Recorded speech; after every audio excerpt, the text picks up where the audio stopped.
Alright everyone, hello and welcome back to the Hollyoaks Weekly Roundup. Today we're going to be talking everything about the Hollyoaks Time Jump Week, where last week we were a year behind, and this week we have started to ask new questions. A year has passed. How much has changed? How much has not? Today's video is going to discuss my thoughts on the week, how I feel like it came out, and generally where we're at. Also, little script update. I have I've got the first draft of my script of everyone who has left and why. It's currently 25 pages, and it is 13,000 words. So yeah, first draft complete. Hopefully I'll get it towards some set of completion by the end of the month. But yeah, that's working on it. But yeah, let's talk about the week. Now, if we just kind of refresh, Monday was the very just kind of establishing everything we knew. The big surprises were Leah being pregnant, Steve being in a coma, and Mercedes having cancer. We didn't really see that much from the McQueens, really. I'm quite surprised. Tuesdays was Cleo trying to escape from Abe, and she stabbed him and tried to escape. What else happened yesterday?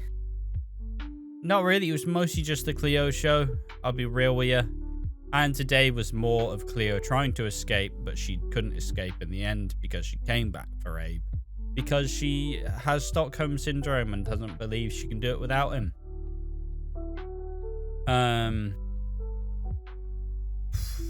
And today's episode is the revelation that Lucas is in Young Offenders because he attacked JJ after figuring out what he did to Frankie. Leah is leaving to go to, it's either San Diego or San Francisco, and for some reason I keep confusing both of them. Which isn't ideal. And she's going to go study law. And Steve has the choice of either taking care of the baby or not. Rex has been visiting Steve over the last year, playing classical music and trying to lull him through it. Rex is now Grace's brother, as it turns out he was one of Fraser Black's children.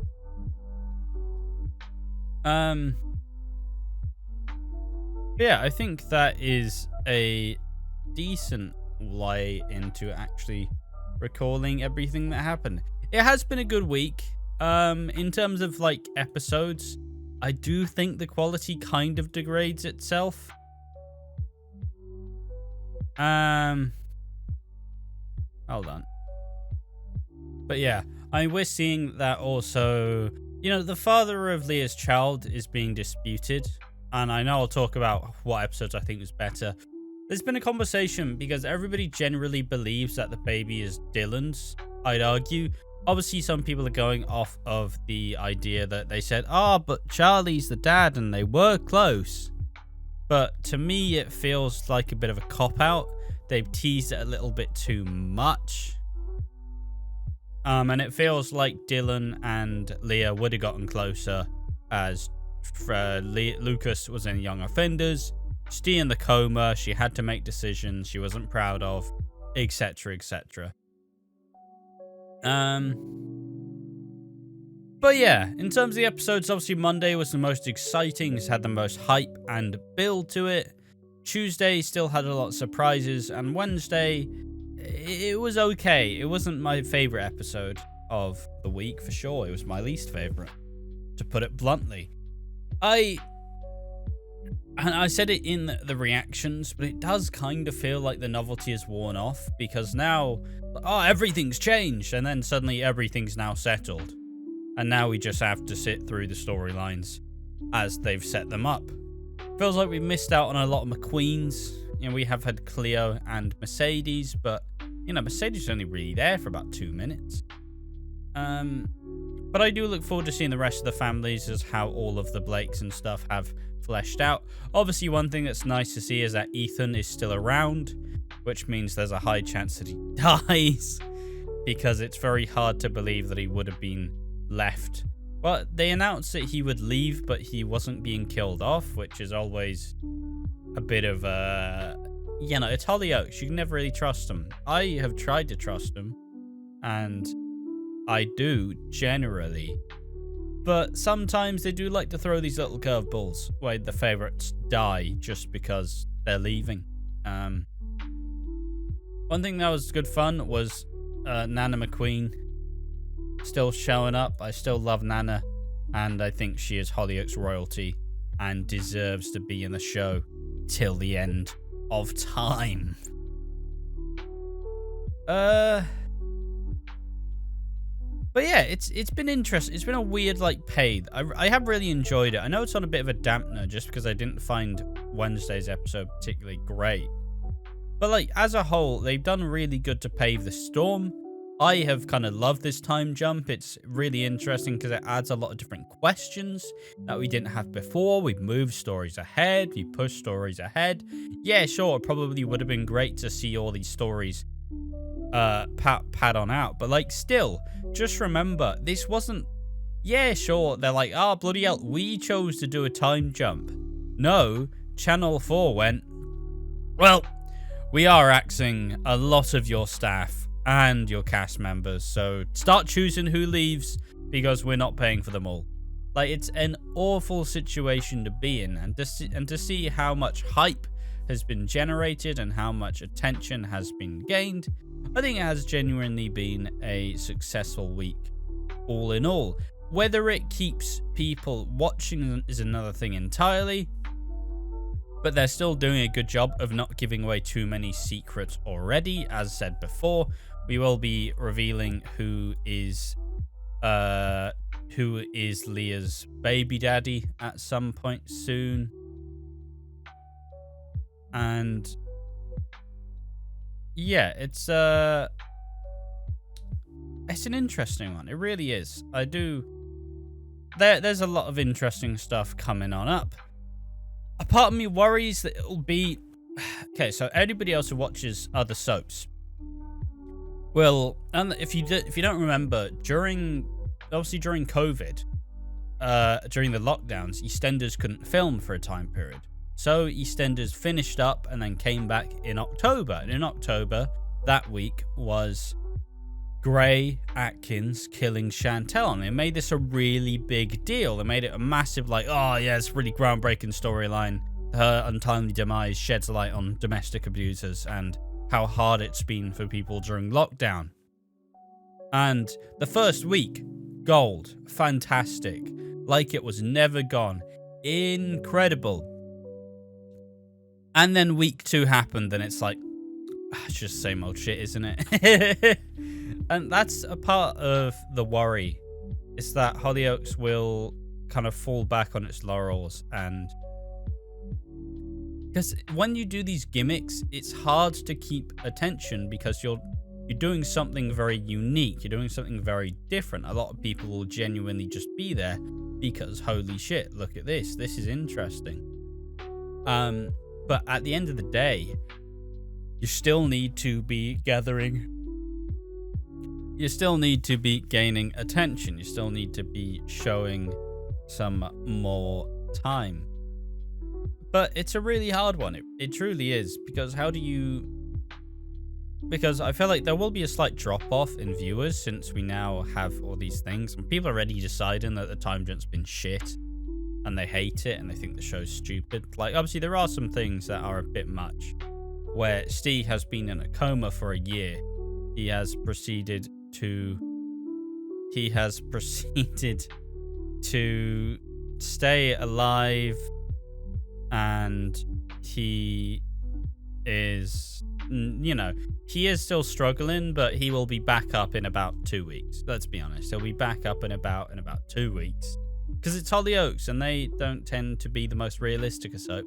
Not that I go to Hollyoaks for my realism.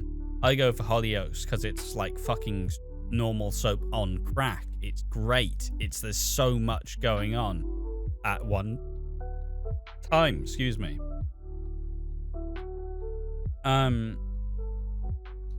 But yeah, I don't know. I'm kind of... Obviously, since I did 3 reactions, that all total all of the fucking, like 20 minutes, I don't really have much to add on terms of it. It was a good stunt. It was a good time jump. I have enjoyed it immensely, but now it's time for the show to... They've had all of the intrigue. They've done the new thing. How are we going to show it? Oh, fucking hell. They've done the time jump. How are we going to pave the storm now? How are we going to lead into the future? Are we going to have a better Christmas? Because if there's one thing Hollyoaks, and yeah, I may be wrong because I've only watched a couple of Hollyoaks Christmases. I've watched, what, like 4? I've watched all the ones since 2020. I watched 2015. I don't view Hollyoaks Christmases in the same way that I view an EastEnders Christmas or a Coronation Street Christmas. I have never really found them to be that great. It feels like they don't really... I don't know. Am I wrong? Is Hollyoaks Christmas great? Because I've never really... Well, you know how you feel like EastEnders is building to Christmas and they are 100% galloping towards Christmas, and here's all the storylines that are going to come out at Christmas. I've never really gotten that with Hollyoaks, and it's never like, obviously it's a nice festive period. It makes me feel Christmassy watching the Hollyoaks at that point, but you know, I don't know. I could be wrong, but yeah. It's now them to pave the storm, to keep up with the consistency, to keep all of the storylines that we love going, and to wrap some up and start some new. And I will say, I do think there will be some new cast members, because as much as they have axed a bunch of older ones, this cast is a bit thin on its feet. Like, you need some new blood. It's like Mercedes. Mercedes is talking about... Like, well, they've been saying that Mercedes is going to have a new romance. And it said something like fresh energy, fresh blood. And it feels like they need to have some of their own newer characters that they want to introduce, as is the right of an executive producer. It just sucks that the previous one thought that the Chen Williams family was going to be a good one. But at the end of the day, it will, like I said, it'll be interesting to see week 2. Since the time jump's over, now we continue this line of questioning, and there'll likely be a lot more exits on the way. We have JJ's trial coming up. Leah will be leaving. We'll find out who the baby daddy is. Steve is going to take revenge on Rex. There's a lot of interesting shit that we're gonna go through. And for that, I toast Hollyoaks for producing a very strong week. As said before, it's not the finest of circumstances.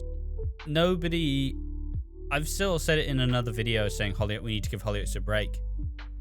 If you have been given, okay, yeah, we're going to axe out the cast, and the cast, we're going to have to cut a lot of you, so if you want to leave, leave. So you don't really have a choice as to who stays for the most part. And we're also cutting your weekly runtime by 40 minutes. You have 3 episodes a week. I suppose that's another angle. I enjoy the 3 episodes a week. I haven't felt that the episodes have been notably shorter. And I feel like we're still on the same pace without it feeling a bit too rushed or a bit too, like, quiet. Like, I haven't had a problem with it so far. The new titles are great. But yeah, it's I've not had a problem with the new format. It means that I can do it all succinct. Instead of having to cover 5 episodes, I can just cover 3. I like it selfishly for the YouTube format, and I hope people have been enjoying the reactions. I don't know if the reactions will persist. I think if they do, they will persist in the weekly roundup, not separate videos, unless it's a particularly hectic week. But it's just a feature.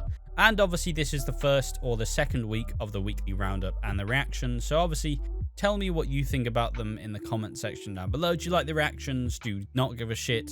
Etc, etc. Tell me all this and more. But finally, just to say, I'm proud of Hollyoaks. I'm proud of what they've been able to achieve. It's been at an absolute fucking push. Been at a stretch. But they've tried to do the best. They've tried to pave the storm as much as they possibly can. And I think they've done a good job with being left up shit creek without a paddle. All in all, I look forward to next week, and obviously next week will be covered on the weekly roundup. So thank you for watching. Join me in the next one. See you then. Bye bye.